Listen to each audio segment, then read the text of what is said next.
Hi, how's it going? Dr. Bozeman here. I wanted to talk to you today about the Relative Mobile Pain Treatment Program. We are a mobile pain treatment program, and as it's described in the title of this, we are going to patients' homes and we are treating them for chronic pain conditions. Now, this is a treatment protocol that I have been working with for years. It is called neurofunctional pain management. And I created this program back in 2018, started working with a variety of doctors' offices and practices around the country. We have treated, I'd say thousands, maybe tens of thousands of patients over the years across the country with this program. It works amazingly well. We have an estimated 85% success rate, and this is all the doctors we've worked with reporting back their estimated numbers. So 85% success rate of achieving a greater than 50% reduction in pain. And I'll describe some of the elements of the actual treatment model here in just a moment. But a lot of you out there probably have already seen, I have other videos that describe this, and one of my previous videos is quite long, so I'm trying to condense this for everyone so that it can be a quicker watch, quicker listen, if you will, and understand more of what we're doing here. Ultimately, neurofunctional pain management, it is non-pharmaceutical, non-surgical, non-invasive, and non-chiropractic. So what we're doing is it's called electroanalgesic therapy. We are also including an IV nutritional hydration therapy and health coaching. So I know a lot of you out there probably are, seeing this and thinking that's pretty exciting, right? There's not a lot of options, in the market for chronic pain. And I've been in this pain space for a long time, working with a lot of doctors. I am not myself a medical doctor, not a physician. I'm a doctor of health and medical sciences. So I work with these kinds of aspects and work with doctors to help them develop better treatment options and techniques for their practice and bring those kinds of options to them. So that being said, neurofunctional pain management is something that I created and put together as a way to treat patients without medications and without surgeries and invasive procedures. And over the years, that's the lineup. I mean, everybody knows that. If you're watching this video, you probably know that yourself. That's pretty much it. If you have chronic pain, it's medications. Maybe surgery, maybe if you're eligible for surgery, maybe invasive procedures. And I say invasive procedures, I'm talking about interventional procedures. You're looking at um, steroid injections in the spine, ablations, and a variety of other things that typically require some sort of surgery center or at least some sort of special equipment in a room or whatnot for most of these interventional doctors. So, and I know that that's interventional procedures is kind of the direction pain management is going since the opiate crisis has actually kind of, I would say, rightfully so, kind of overly restricted the opiate prescription market, obviously, for pain management. But again, a lot of these doctors have been working with this as what was considered to be evidence-based medicine. I like that phrase. I'll tell you that later because I know a lot of doctors like to promote that concept. My favorite, aspect of that is that's great. You can say that all you want, but opiates were also evidence-based, and there's lots of research on it too. So doesn't necessarily mean it's good for everyone. So that being said, you have a lot of doctors out there who the only options that they do have are medications, interventional procedures, or surgeries and implants and things like that. So that's why this is so exciting. And if you ask a patient which one they prefer, they'd pick this. I really almost had, no scenario where a patient wouldn't pick this at least first as the first option, neurofunctional pain management. So, okay, let's jump into the actual different components of neurofunctional pain management. You got electroanalgesic therapy. This is a high pulse electrical current. It does a lot of stuff. It's pretty amazing. Not a TENS unit. So everyone out there is thinking, okay, electrical thing. I got a device where you hook it up to the patient, and then it shocks them and does the thing, right? Now, a TENS unit is what most people are familiar with.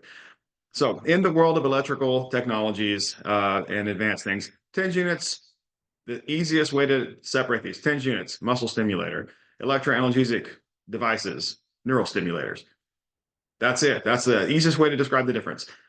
Electroanalgesic units actually look a lot like a TENS unit. And so the device we are using is called a Neuromed Matrix PMT mobile system, right? And I know a lot of you will probably bypass talking to me, go straight to the website for the company that makes this and reach out to them. I I would prefer that you don't not do that. I've already, they already know. A lot of people reach around to go talk to them. It's fine, but they'll route you back to me eventually, just because I have a very strong relationship with the manufacturers and the companies that make these things. So that's how we're doing this. But ultimately speaking, very happy to talk about it with you if you have specific questions on the actual technology and the equipment. And I can actually arrange calls for you if you want to talk to someone at the actual manufacturing company to talk about specific things. If you would rather do that instead of talk to me, that's fine. I get it. But at the same time, a lot of people will reach out to them and they simply do route them back to me. So don't be offended if I reach back out to you after you call them or shoot them an email or something like that, and then all of a sudden you hear from me instead. That being said, electroanalytic therapy. We're using this PMT mobile device from the company Neuromed. Been in the market for 35 years now, maybe almost 40 years now, as an FDA cleared device for pain treatment. Pain and vascular stimulation are the two categories that they are cleared for. So why is that important? Well, most of the electrical devices out there are not actually going through genuine trials. They simply come into the market as a similar to scenario. So the FDA has a classification called a 510K, which means that you can come into the market if you are close enough to something else.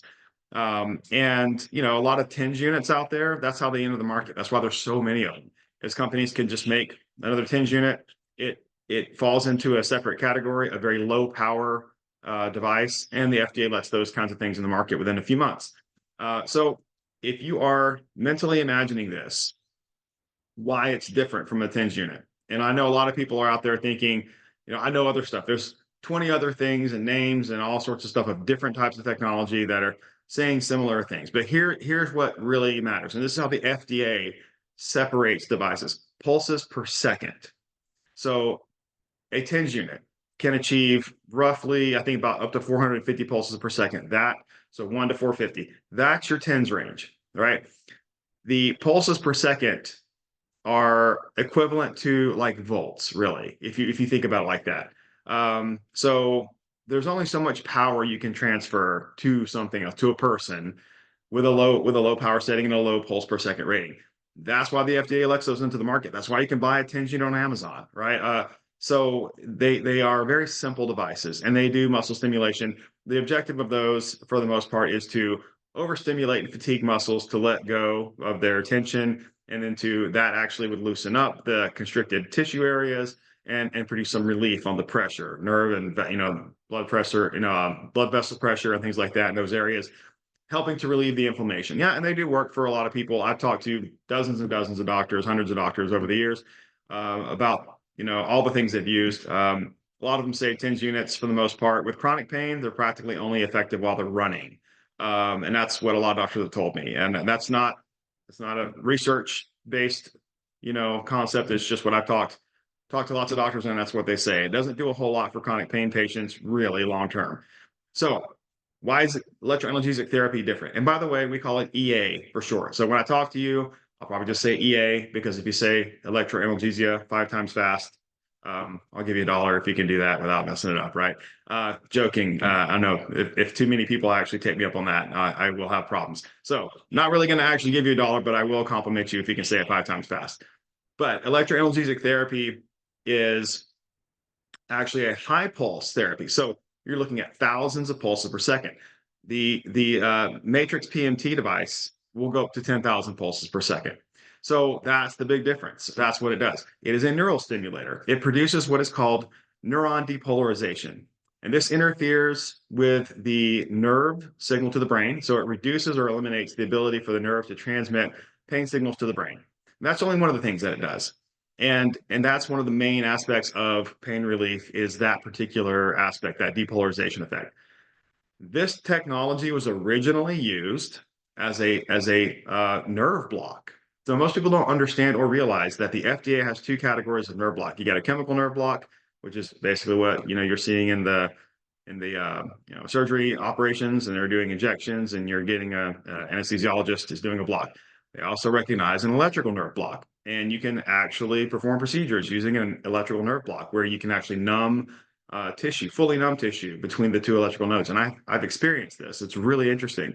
but I put it on my arm once with the proper settings, and you can literally block all sensation in a given area. It's really interesting. And someone could have performed a surgery on me, I wouldn't have felt it. It's interesting, but the devices that we are using have been that configuration has been removed. That's actually something that a physician would be required to oversee to perform an actual nerve block. So they don't do this in the ones that we're using. They have the capability to, but we've actually just removed that functionality out of the programming for this. But they can do everything else that you need to do.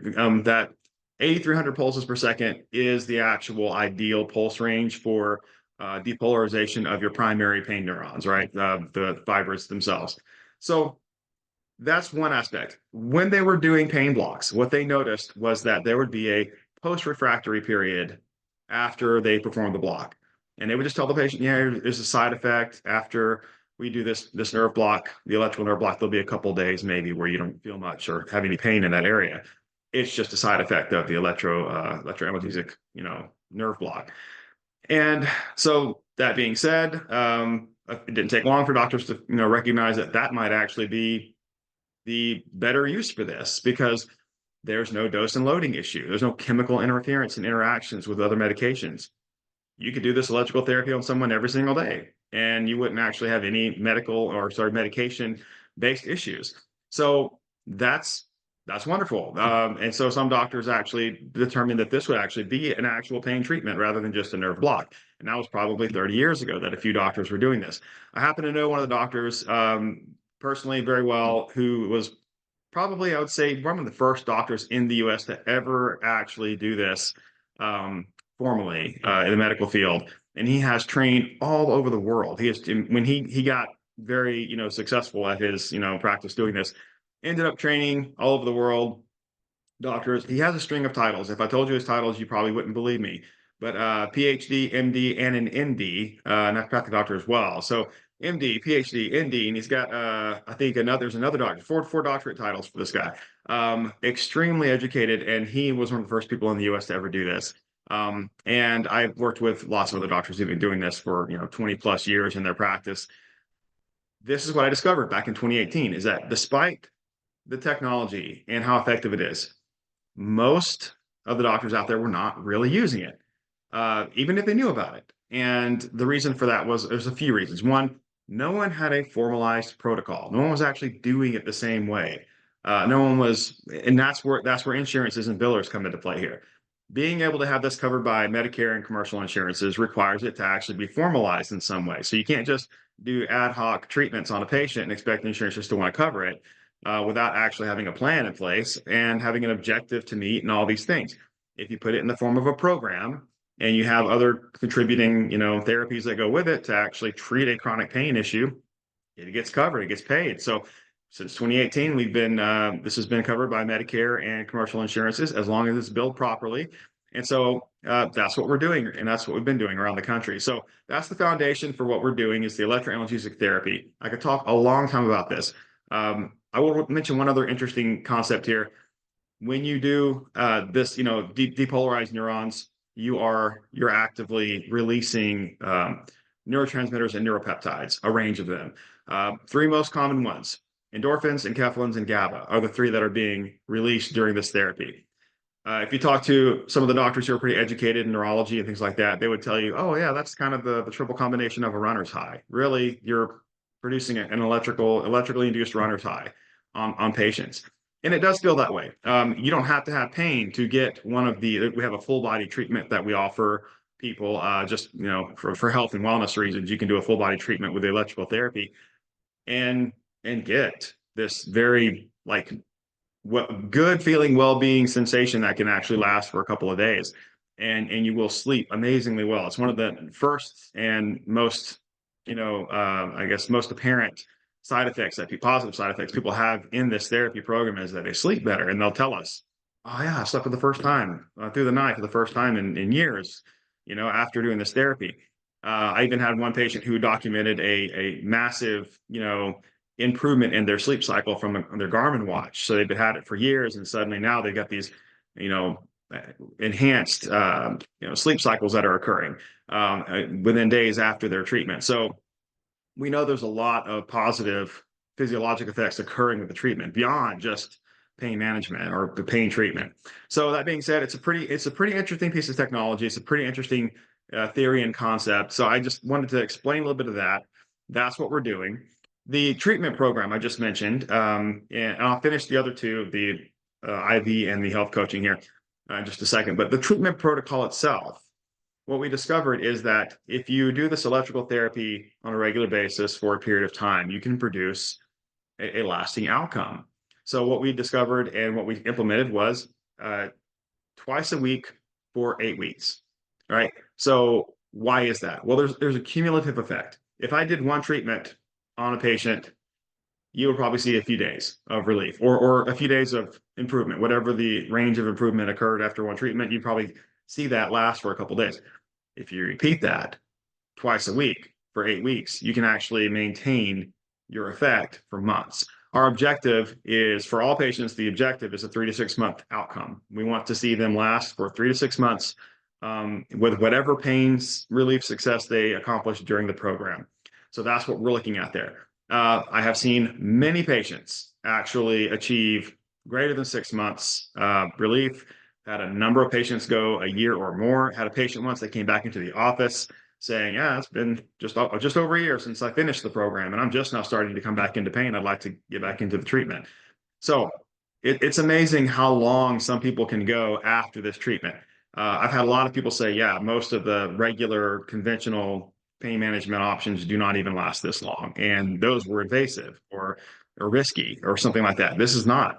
So again, if you ask a patient, this is what they're going to want. And again, this is for chronic pain issues. I should preface that too, that we can treat a range of chronic pain issues with this. We have about 24 or more different kinds of chronic pain that we can work with. And really, it's that 85% success rate is across the board with all of those. Some conditions we have even higher success with.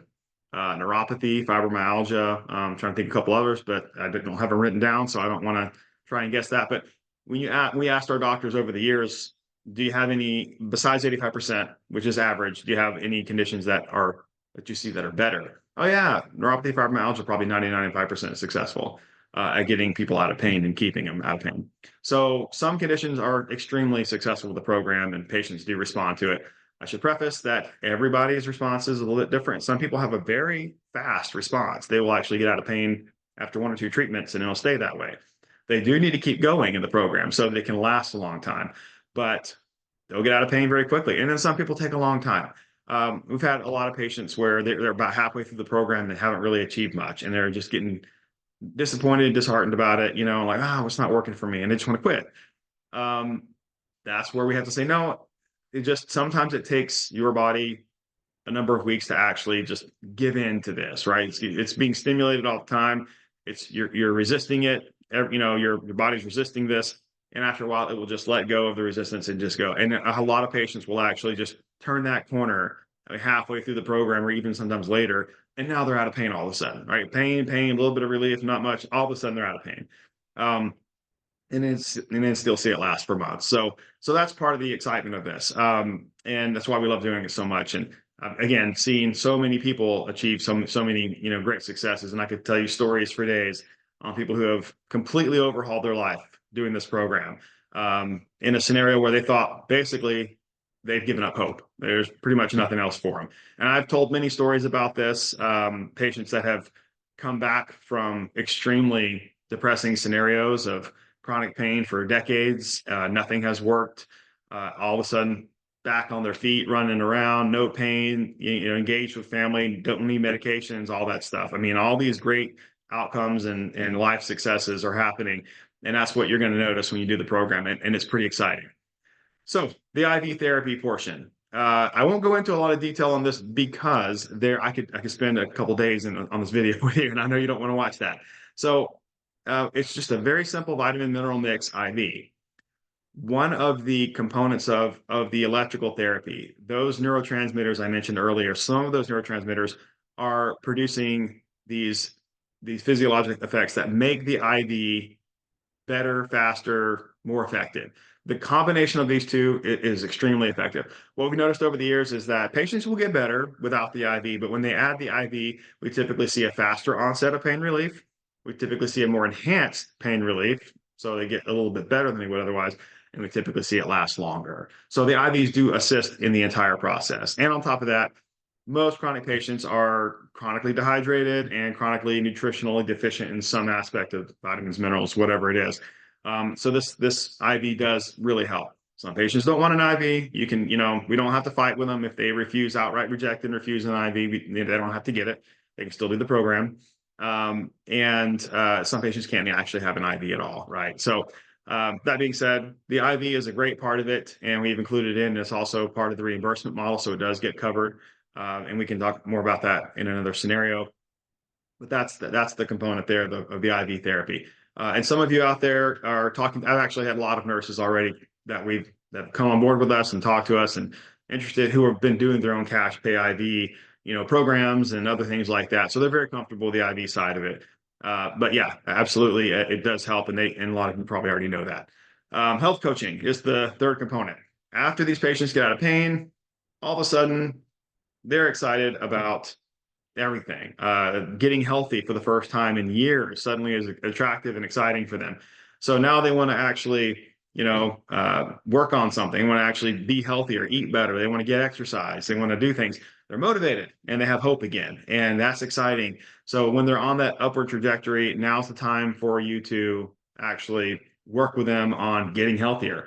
Health coaching is actually a reimbursed and covered aspect of the program as well. Medicare covers health coaching. Not all the commercial payers will cover it. Some of them do, some of them don't, and different rates and variations of what they're willing to cover for that.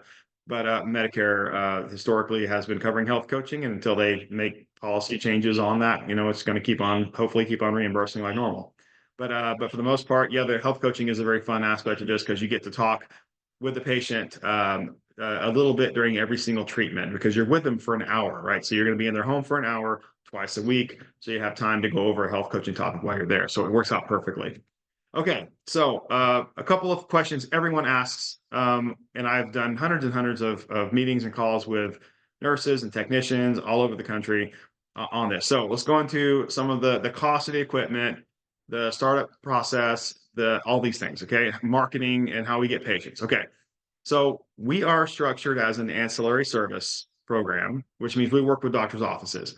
So we have providers and we have a physician group that is licensed in all 50 states. So we have coverage across the entire country to be able to launch this program with any nurse. So any nurse who wants to come on board with us, we can turn on their area and get them coverage and have physicians who are able to actually order the treatment for the patients in that area. So our whole program is nurse-centered, right? Not physician-centered, but nurse-centered. So wherever a nurse comes into our system, wherever they are, what state or anywhere, rural or suburban or urban or whatever, wherever you are, we can get coverage for those patients in that area. So now it's a matter of we need to attract the patients through our marketing and advertising, get patients on board, have the physician order the program, and then the nurse now can carry out those orders and do that work. So that's the method. Now we will also have lots of other doctors that we sign, into our program with us and do this ancillary service. And what we do is we work with and through their practices. So a physician does need to order this for a patient for it to be reimbursed. So every time we find a patient, we simply say, "Yeah, it's great. We're glad you're interested. Here is Dr. So-and-so. They'd be happy to do a telemed with you or and get this program ordered for you." And once it's been ordered, now we are then contracted as a company, and thereby you as a mobile nurse doing this are contracted now to carry out those orders. You do your notes and charting, which I'll describe here in a second, send that into our system, and we push it into the proper doctor's EMR so that they can bill for it. So that's the order of treatment activity and where it goes. It goes back into the doctor's EMR into their office, and they are the ones who bill for it. So they bill and collect from the insurance companies for all the work that's performed. We invoice our providers at the end of each month for everything that has been reimbursed and received and collected during that month. We invoice them once a month, and we pay out to all the nurses that way. So that's the model for a lot of people who have asked about how that works. So the cost of the equipment package. I mentioned we're using the Neuromed Matrix PMT mobile device, and typically that has been a large cart system. with a bunch of stuff that goes with it, and all these the pumps and all this stuff. So we worked with the manufacturer to get rid of everything that's unnecessary or not that useful, and actually make this mobile. So now we just have the electrical unit with just the components needed for conducting the treatment itself. And as a company, we decided to include the first 50 IVs worth of supplies to get the IV portion going. So everyone knows they have the exact same IV supplies that they're going to need to do the program. So they don't have to scramble and find, supplies elsewhere. Total package price on that's 30,000. Most of the nurses out there are getting financing for this for around $500-600 a month. So most people are getting about that much on the financing offer for the actual equipment package. So I understand. First thing I'll say, I know it is expensive, and I mentioned that in the posting. I say it, everywhere. Can be expensive. A lot of you out there thinking, "Oh my gosh, you can't do that." I'm like, well, but at the same time, it can be financed, and I understand that not everyone can do this, and that's this program is not for everyone. I understand that as well, and so I hope that you will let me talk to you about what the options are to make this work for the financing. We have several companies that we worked with who do financing for medical equipment like this and can actually get this covered. And being a nurse, you actually have a licensure and a credential that a lot of these companies see as more stable, more valuable, more willing to actually offer financing to you and actually get you rates that will work. So get you going. So, okay, the first question I typically get after you find out how much the package is, and you know that there is financing, that let's just say the financing got you down to $600 a month for that package. Now, you want to make sure that you have enough patients to cover it. And I know this is what everybody's asking. Where do the patients come from? Patient flow. I am not going to go market. I am not going to go and hunt down patients. And I understand. And that's not what we're wanting you to do either. We actually would rather you spend all your time just treating patients and we just hand deliver them to you. So there's a little bit of both to this, right? So we could do a lot with our company, but there's a lot of stuff that we can't do. One of those things that we can't do is actually build trust with a patient where you live, because you're the only person they're ever actually going to meet in our company and our whole operation. We can talk to them a lot, and there's going to be several people that all patients will interact with in our company. There's insurance verification and pre-auth stuff that might be required. There's the financial conversations about what the patient might have for a copay or deductible with their particular insurance plan. Our people do all that. Our company does all of that part. You don't have to have financial conversations with patients, and that keeps your relationship with them nice and pure. You're just doing medical work for them. But we do all of those conversations. We also will get the telemed scheduled with the doctor, and the doctor does that part of it. And then we will reconnect the patient back to you and let you know that they've been, here's the orders, here's the patient's been cleared, everything's good to go, and now you're ready for treatment. But to get to that point, to get to the point of patient got the telemed and all that stuff, sometimes they want to talk to somebody.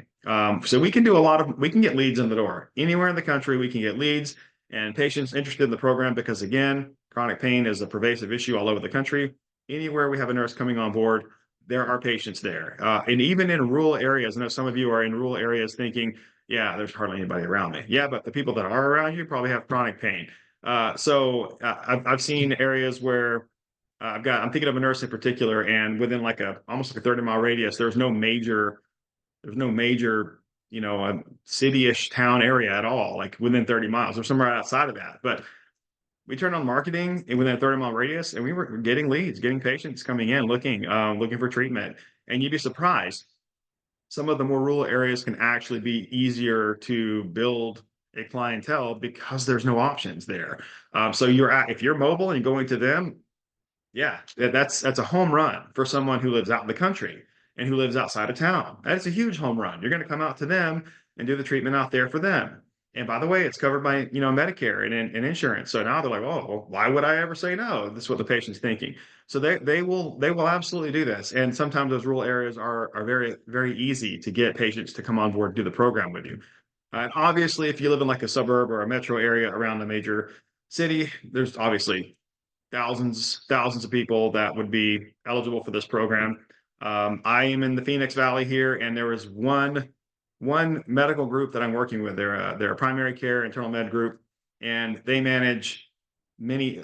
They've told me that they probably have over 6,000 patients in their system that have at least one chronic pain condition that they're managing through that network. There's multiple locations and lots of physicians with that group.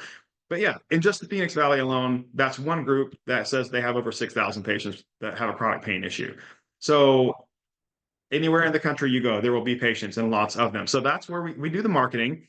We will get the patients up to the line, really, is what we'll do. We'll get the patients up to the line, we get them interested, we get them wanting to talk to someone.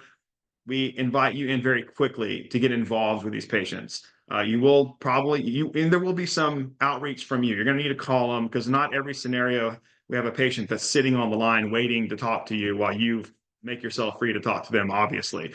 So a lot of these are going to be queuing them up to have a call or talk to you or something of that sort, and then you needing to reach out to them and confirm, hey, yeah, nice to meet you. Welcome to the program. I'm going to be the nurse who's treating you. That little 5-10 minute call with them, huge trust factor for these patients.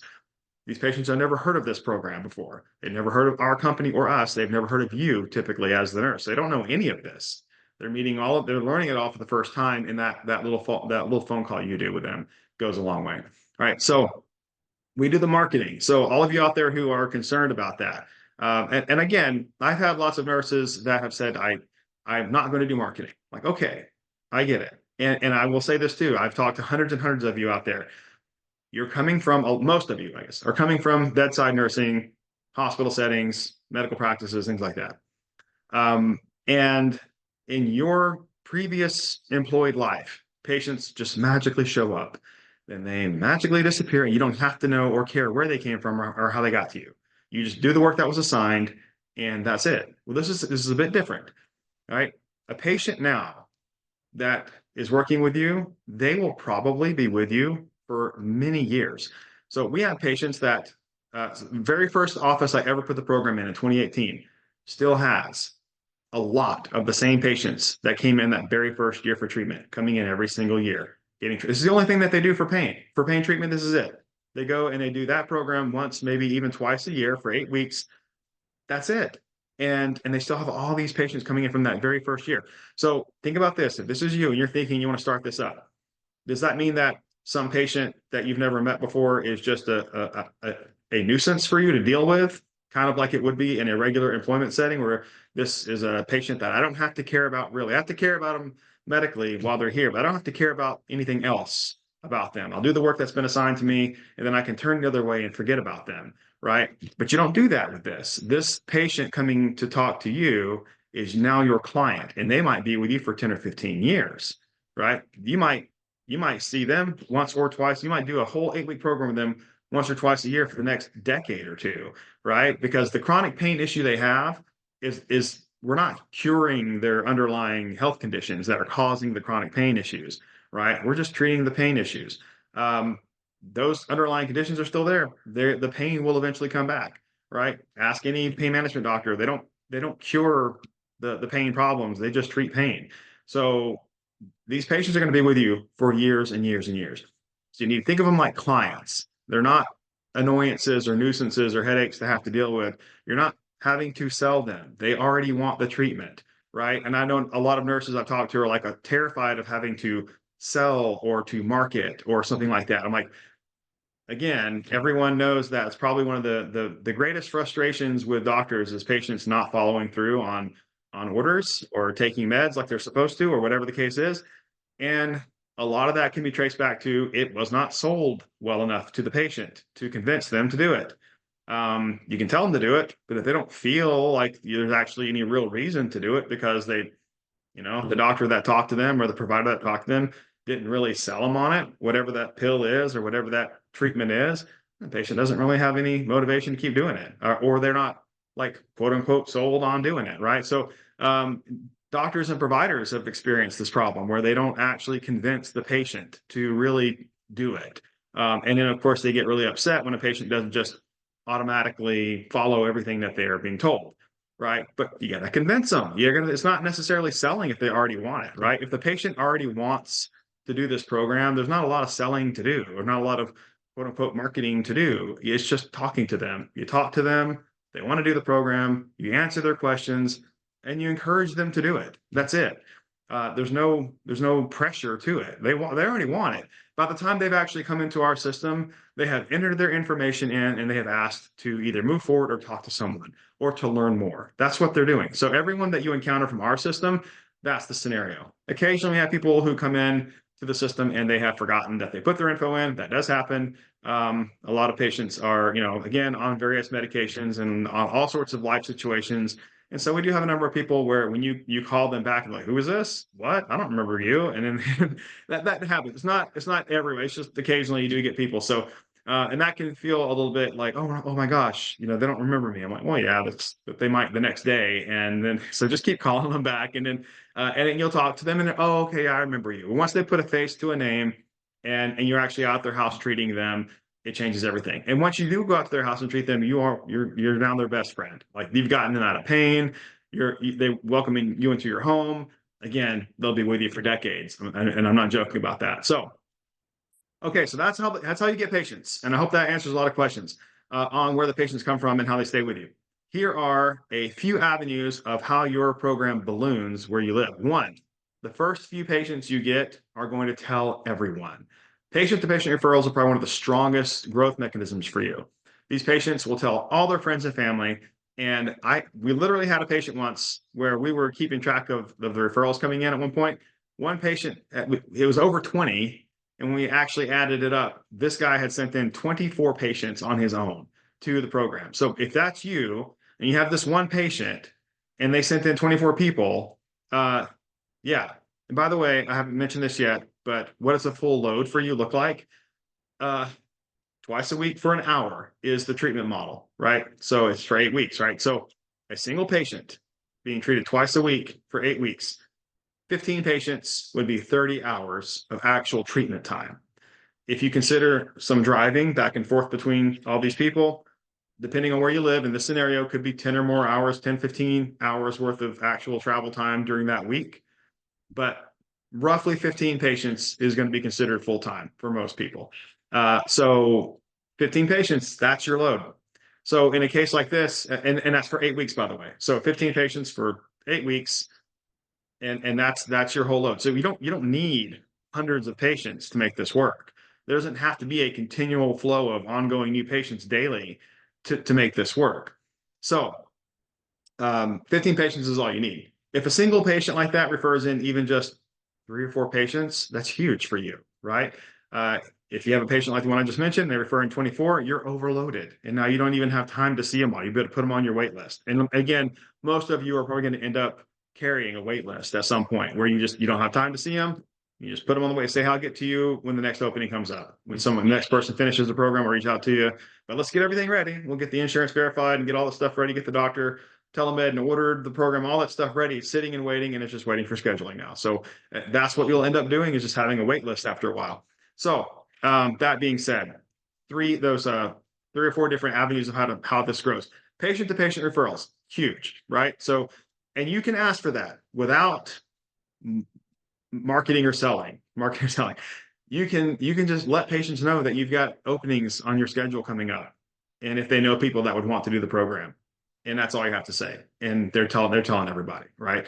So patient-to-patient referrals, patient-to-doctor referrals. Those patients all have other doctors, probably a half dozen in a lot of cases, of different specialists they're working with. They go and start talking. They will do this naturally. These patients will start telling all their doctors about their amazing pain relief success. Haven't been out of pain for years. All of a sudden, I'm out of pain. The doctor's like, what are you doing? That's interesting. I've never heard of this before. And then the patient said, oh, by the way, I don't need this one medication anymore. Can I get off this med? Or can I reduce this med because I don't think I need it because I'm out of pain now? Now the doctor's really asking questions. Okay, well, you've been on medications with me for the last 10 years to treat this one. What are you doing now? What is this special thing that you're doing that I did not know about? And I'll explain this. Most doctors do not know about this or do it. And so, oh yeah, I'm doing this program. And then, of course, the doctor might be reaching out to you now, the nurse, to ask you what you're doing. They might reach out to our company. We have doctors reaching out to us all the time asking what this program is. In the past, that can actually be a huge source of referrals for you, because once a patient's out of pain, their other doctors will start actually asking them what they did for this. And then, of course, it opens an avenue to talk to those doctors. Had an office once that referred in, it was like 30 to 40 people in the first month after they realized that that patient got out of pain without medications, without surgery, without interventions. And suddenly they're doing great as a patient. Well, now that office sent us patients day after day. So that can happen. That's another huge source of patient referrals long-term for you, right? We're talking about how to make this long-term. The other aspect of this is that we have a very strong search engine platform. So everywhere we start operating within a month or two, we start getting a lot of organic traffic and a lot of natural patients flowing in, looking for people filling out the form, looking for treatment. A lot of organic traffic and organic patients coming into the system. So that's very common as well. And that builds up over time and it keeps getting better and better. The more activity in an area occurs, the better that gets. Okay, this is the last one that's actually probably the most powerful one. More than half the patients that do this program are going to actually do it again within the next 12 months, probably, just like I mentioned earlier. So they got out of pain, it worked, it lasted for 6 or 8 months, and they're calling you back to do it again. It's very likely that within a few years of getting started doing this, that your entire schedule is composed entirely of repeat patients, and you don't even have time to take new people, right? That's what's going to look like. That's long term. That's long term for you. I mean, that's again 10, 15 years of consistent ongoing business for you where the patients have just repeated the program. You don't even have to go find new people. Again, that's on top of all of the additional stuff that's being sent to you, all the patient-to-patient referrals, doctor referrals, natural organic traffic coming in, and your area just will balloon. So that's what you're looking at. Again, because the treatment works and people get out of pain and they start talking and they're excited about it. So those are some aspects of the program that I want everyone to understand because I get a lot of questions about how the patients come in, where they come from, and the I guess the long-term value of this because it is, again, it's an investment. I get that. There's a lot of money you're putting up to get started in this, to buy this equipment. But yes, and you keep doing that over and over. By the way, another question I meant to ask, a lot of people do ask, what's the ongoing cost of the IV supply? So consumables, there's practically no real cost of goods on the electrical consumables. You have some pads, some sponges that need to be replaced every few months. Those are a few dollars. You can do hundreds of treatments with those before those need to be replaced. Not too much of a thing there. But on the IV supplies, the average IV, you're looking at about $24, $25 worth of currently. I mean, and as of the day of this video, $24, $25 worth of cost of IV supplies. And that's everything. That's the fluids, the consumables for that, and the nutrients as well, all that combined. And again, that is a reimbursable component of the program. So you do want to do the IVs. I know they cost a little bit of money, but that is also increasing the amount of revenue that you're generating from this. Okay. So again, revenue, we haven't even gone into that yet. Revenue, 50% of the total reimbursement on the treatment. That's what the nurses are getting. So with an ancillary program, the doctors are ordering it. They're receiving a portion of this as well. Our company receives a portion as well, and the nurse is getting 50%. So out of the three of us, the nurse makes more than anyone else, and significantly so, actually, twice as much as pretty much anyone else involved in it. So yes, the nurses do make more than anyone else in the program, and that's because you do own your own equipment and you are buying your own supplies. And we work with the doctors to explain that to them. Hey, look, it's like they're going to do all this work. They're going to actually buy the equipment, all the stuff they need to make more than anyone else. The doctors we work with understand and agree to that, and that's part of the program. So that's why this pays so well, is because of that. And again, that's the only way that's going to actually grow is if you can make better than average money for the work that you're doing. And actually enjoy doing it and have something that is yours for yourself, like your program. These are your patients, your area, your everything like this where you are. It's yours. You're building it. Yeah, and that's what makes this valuable and exciting for everyone involved. Okay, so that's the revenue side of it. So I didn't actually mention what the actual 50% is. That 50% average is probably going to be about between 130 and 140 around the country, and just based off of the total Medicare rate. In a previous video, I talked about it being a little bit higher. Technically, if I were going to give a true average, it would be higher than that. But I don't like doing that now because there's a few states where the Medicare rates are a bit higher than normal.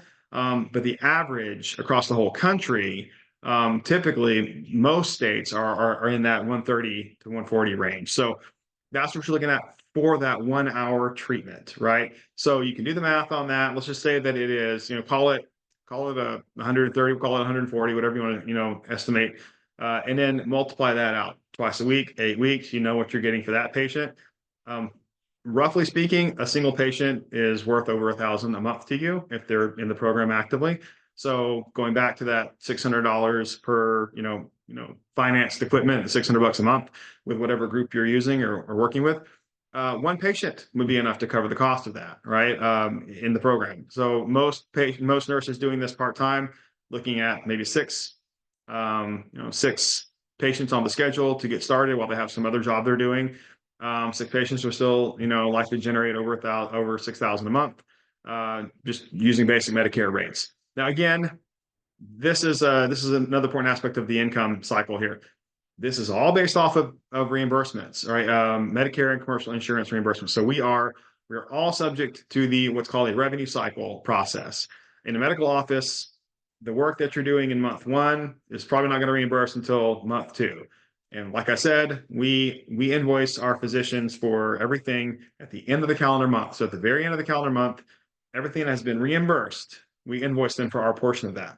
Right. So that's when you're going to actually get paid. It's typically going to be the first week of the next month before all the calculations are finished and everything is paid. So, but the end of that month, we see what has actually been paid out and we invoice for that to all the physicians out there that we work with.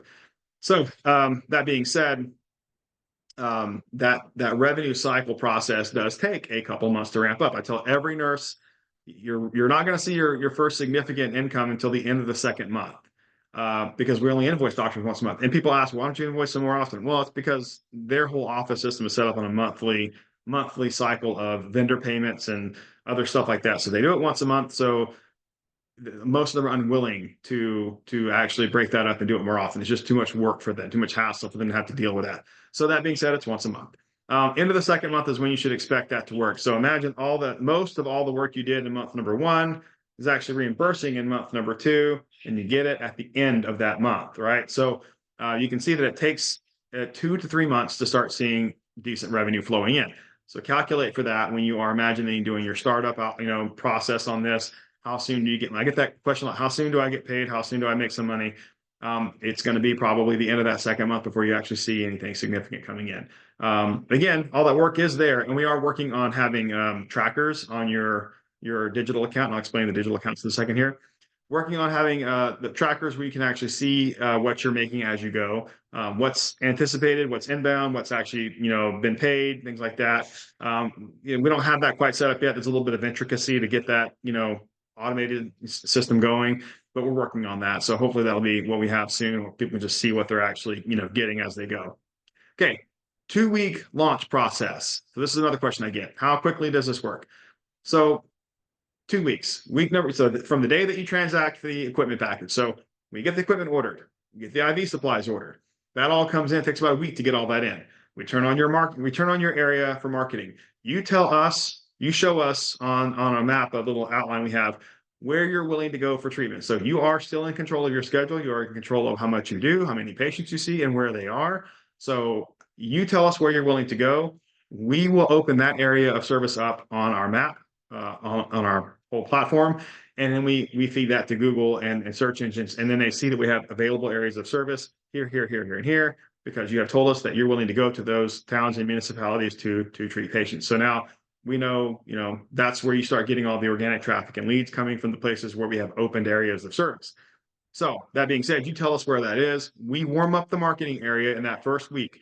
Week number 2, you are doing trainings with our people. You have an equipment and onboarding training with one of our training nurses. You'll have a marketing training meeting with our marketing expert he'll explain to you how to talk to the patients, how to actually engage in a conversation about this, right? Because that's one of the first things we noticed when nurses were calling patients. And then of course you might have people that you already know, patients you already know, family members, friends who want to do the program. And you call them up and you say, hey, I got this great new program. I don't really know how to explain it. So you need to know how to explain it. That's week number 2. You're going to get that training for that. And we actually turn on the lead engine at that point. So now we start having leads coming in week 2, and you're going to be engaged in talking to patients in week 2. So we don't even turn on the leads until after you've been trained to talk to patients. It's not worth taking time and effort to actually get leads in the door if you can't actually have a conversation with them. And talk to them. So we make sure that we get all that stuff done, and then we turn on the lead platform and get it going. By the end of the second week, you are trained and ready to see patients. With any luck, we'll have at least a patient or 2 ready to go. Here's the issue. Everybody asks, well, how soon do I get patients? I'm like, okay, good question. We could get 100 patients up to the line, and every single one of them could want to talk to 5 different people before they're ready to move forward, right? We do the best we can, but the one thing we cannot anticipate is how comfortable and ready the patients are ready to jump into treatment. Some people, it's quick. Some people want treatment. I'm in pain. I want to move forward. Let's do this. Let's get this telemed over with. Get me in the program. We had a patient just like, I think just yesterday, the day before, just said, "Hey, I'm ready to go. My doctor said I can do this, and I'm ready to start tomorrow." I'm like, "Okay, great. No, we have a few steps we have to do to get you in the program, but we're glad you're ready to go." So some patients will come along really quick. Others are kind of kicking tires. They're like, "Okay, what is this? What is all this stuff? Non-pharmaceutical, what? I don't trust any of this. I don't believe you, right?" And so there's a lot of skepticism, and they've never heard of it. So they do need a little bit of hand holding, all right? And that's where that 5-minute conversation with you is making all the difference, right? They're, "Oh, yeah, okay, no, you're so nice and so kind. Thank you for answering my questions. I'm ready to get started," right? So, and remember, that's not just a patient. That's not a random, who knows where they came from patient that you don't have to care about anymore once they leave. That patient that you just talked to for 5 minutes, hoping that they would come into the program with you, right? Because they aren't in yet, right? And that patient might be someone who stays with you for 10 years and does this program twice a year and referred 15 or 20 of their friends, right? So that's the value of that 5 or 10 minute phone call. I've had a couple nurses that say it's not worth my time to do calls with patients until they're actually on my schedule. I'm like, okay, okay, I can understand that concept, but that sounds like you work in a hospital where it's not worth your time to you just do the work that's assigned, right? And you, I mean, I get it. That's what you're used to. But in this scenario, you need to actually connect with these patients for them to want to be treated. By the way, they don't know you, and we're talking about doing a mobile program in their home where they live. So you need to talk to them, right? You need to get to know them, get to meet them. You can't just say, put the patient on my schedule and I'll go treat them. I'm like, no, it doesn't really work that way. The patient has to agree to be treated by you. So it's, there is a little bit of interaction that has to occur. And by the way, you can deselect them if you don't want to, if you don't want to treat them as a patient. You probably do want to talk to them just to make sure that, hey, they live in a place where you feel like going, driving far enough away or comfortable going somewhere by yourself. And then also too, are they a patient you actually want to be alone or whatever in their home like that? So all those kinds of scenarios, you do want to talk to them and kind of understand what their current scenario is before you just openly agree to move forward. So we don't just put patients on your schedule for that reason. There's a little bit of an intimacy involved of being in someone's home that the person needs to feel comfortable with all that happening and the treatments occurring there. So obviously, there's some phone calls that need to be made, but that patient again could be with you for decades, and that's why it's so important. Each person is a very, very valuable phone call for you. So that being said, that 2-week process, by the end of that process, a few patients are probably going to be right across the line, ready for treatment, ready to go. Some of them are going to drag along. It takes a week or two to get them across the line, but they'll eventually come. And then some patients might take a month or two to actually get them across the line and on board before they're ready. So all in all, you just have an ongoing process of getting patients on the schedule and onboarding. And again, you're going to end up having a lot of people that you can't get to. If we turn on marketing right at the very beginning, run it for a while, get a bunch of leads in the door, and then we pause it while we shake the tree to see who's ready to get into treatment. And then we can turn back on the lead, generation when we need to. We do that just ongoing. And then after a while, you have a lot of natural stuff flowing in anyway, like I mentioned. So that's the process. Get started in treatment and getting it going. That 2-week process to get onboarded. I'm trying to think if there are any other questions that people have asked me. I've recited probably the same, I don't know, 10, 12 questions, hundreds and hundreds of times. These seem to be the most common ones. So that being said, warranties on the equipment is another one. So the people say, how long does it last? I know doctors using the same piece of equipment for over 20 years in their office, and it has never messed up on them. We have what's called we're offering in our system a lifetime activity warranty on the equipment. If it ever messes up on you and you're actually active seeing patients with us on a regular basis and all that, and it messes up, we'll fix it for free. We'll just take care of it. Just because we as a company are interested in making sure the patients maintain treatment. And if you have an equipment interruption, we'll get a loan or two as fast as we can, get the broken one, off and going, and then, get the other one back to you as fast as we can. So other quick questions, the entity structure of your operation. You're an independent contractor, it's a 1099 operator. You are operating as your own business, doing this, your own company, if you will. And that's what an independent contractor is. So everyone asks a question about entities and LLCs. A lot of you already have an LLC or a business entity you've already established. That's great. Some of the financing companies that finance the equipment, they can only do their business to business only, so they can only do a financing deal with your LLC and not with you personally. So there's some companies that do that. Others do personal financing, which is fine. But a lot of you are saying, I've never had an LLC. What do I do? Most states, LLC is a 5-minute thing online. You can do fill it out. 5 minutes later, you got your LLC, $50 of state fees to get it started. Pretty simple. So that's your LLC. Insurances and liabilities. You do need your own RN malpractice coverage. If you are not an RN and you're listening to this and you are, say, like a CNA or an MA or something like that, you will need to be working under an RN in some capacity, so that you can actually operate under their malpractice as an employed person under the RN. So remember that the physician is ordering the program. So you are carrying out orders.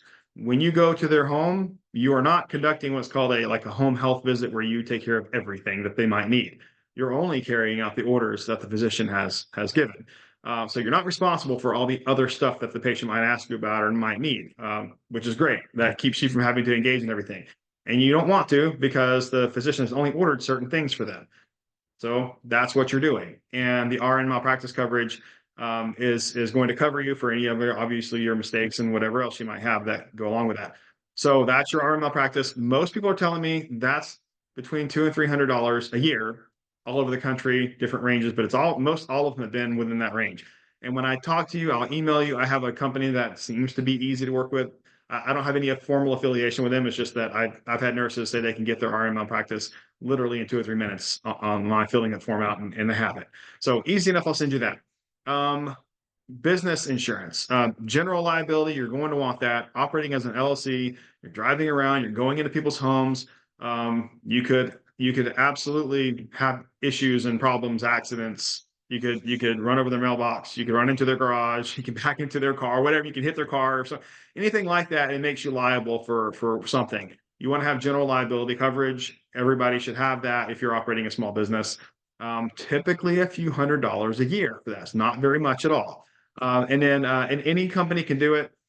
I have had nurses come back and say that the moment they mention this, some sort of insurance agent is like, "Oh, well, you need this really expensive thing."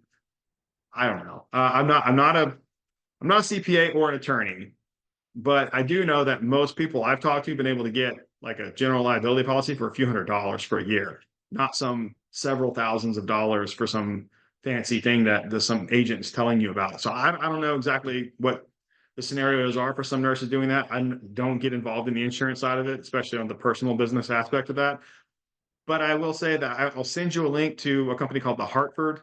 Um, I've had tons of people say, I just filled it out, got my general liability coverage in like 5 minutes, and they have payment plans as well. So it's super easy. And I've actually used the Hartford a few times. No formal affiliation with them, just seem to be really easy to work with. You can get insurance anywhere you want for coverage. You can put your equipment on your general policy. You might have to talk to someone to do that, but I've seen people do that without even needing to talk to anybody. They just put the value of the equipment, say it's a physical business asset for the general policy, and then they're covered, right? So again, just some basic stuff. I'm happy to talk to you more about the overall business part of this for you when we meet and do a call. But I did want to cover all of these questions so that you are aware of them before going in, because I typically answer the same set in a row.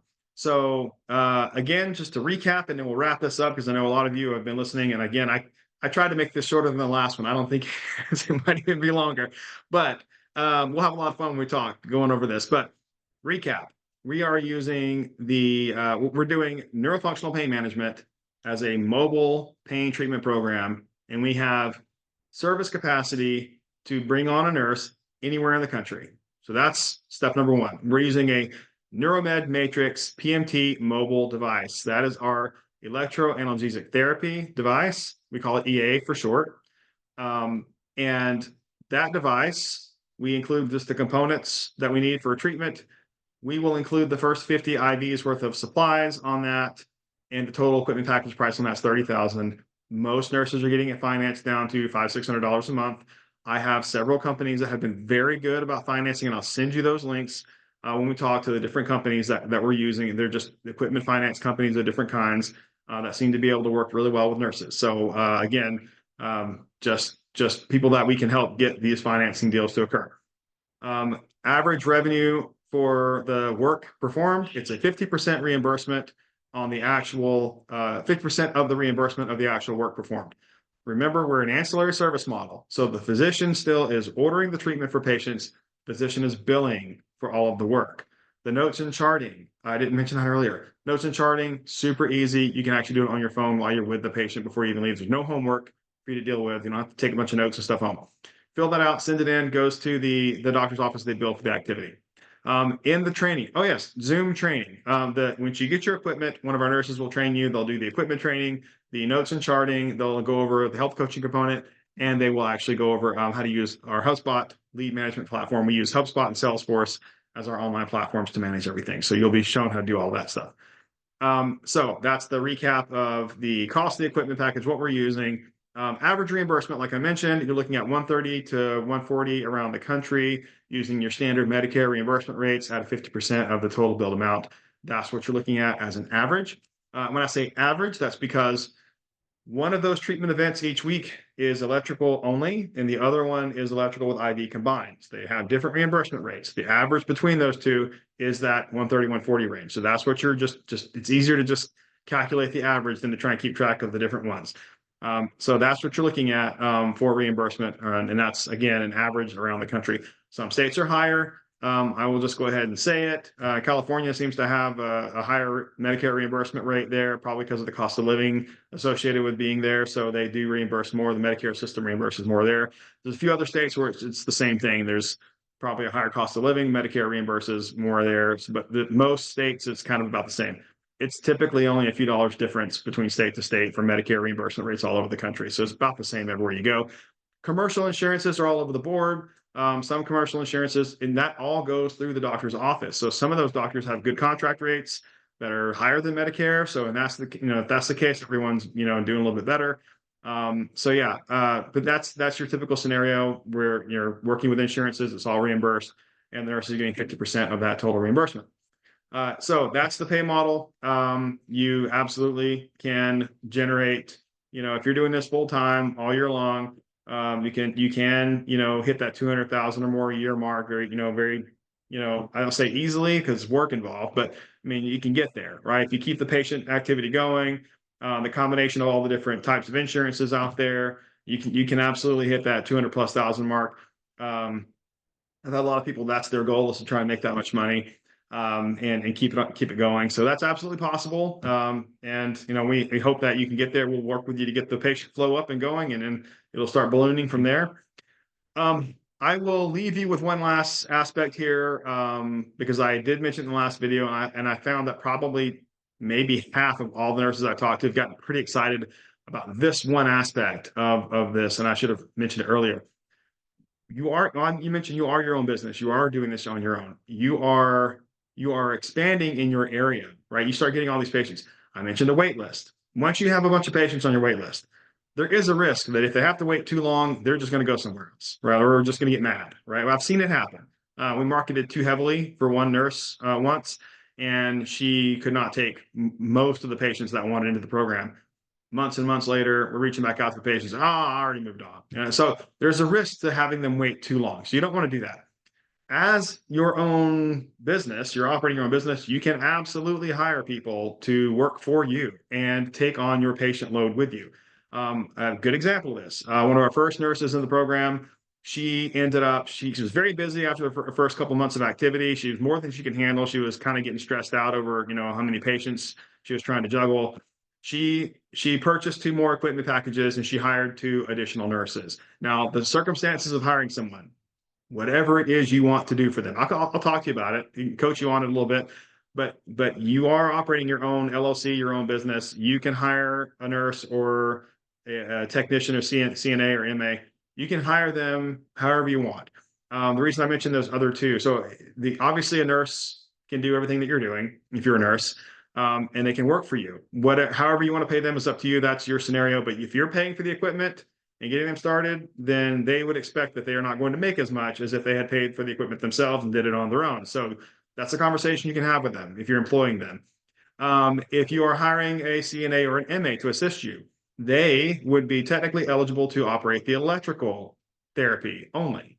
They can't do most states, they can't do the IVs on their own, but they could do the electrical therapy portion on their own.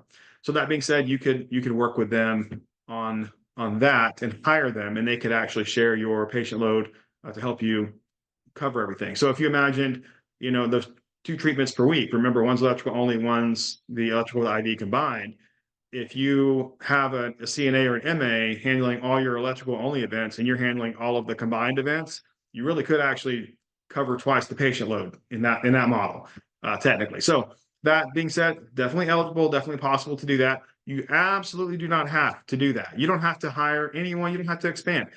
You are in control of how many patients you're willing to take. I have a nurse right now who only has 4 patients because that's all she wants. We've tried to send her like 6 or 8 more patients that have come into her system wanting treatment. She's like, no, I'm good. I'm just doing 4. I'm part-time. I'm semi-retired. I'm happy. I like what we're doing here. I think it's fun. I got a handful of patients that I like doing this for. I don't want to be busy. Okay, sounds great. Then other people are like, I'm going to hire 20 nurses, build an empire of treatment. Absolutely, you can totally do that. And we'll just keep feeding the program. Remember, there's millions of people with chronic pain, but around you, there's probably many hundreds of patients with chronic pain issues that would want this program. So definitely possible to build out a very strong operation where you live, and we'll help you do that. Okay, I've absolutely spoken for a little bit too long. The last video, I was supposed to make this shorter, but there's a lot of information to cover. I hope this covers everything. If we haven't already met, please book a time on my calendar link that you'll see. Have it everywhere in the postings and the emails and everything. Get my calendar link, book a time with me. Let's get talking. We'll figure out how to get this package financed for you. We'll figure out how to make this work in your area and get you started. I'd love to meet you and talk to you. Thank you so much. I look forward to working with you, and we'll see you soon.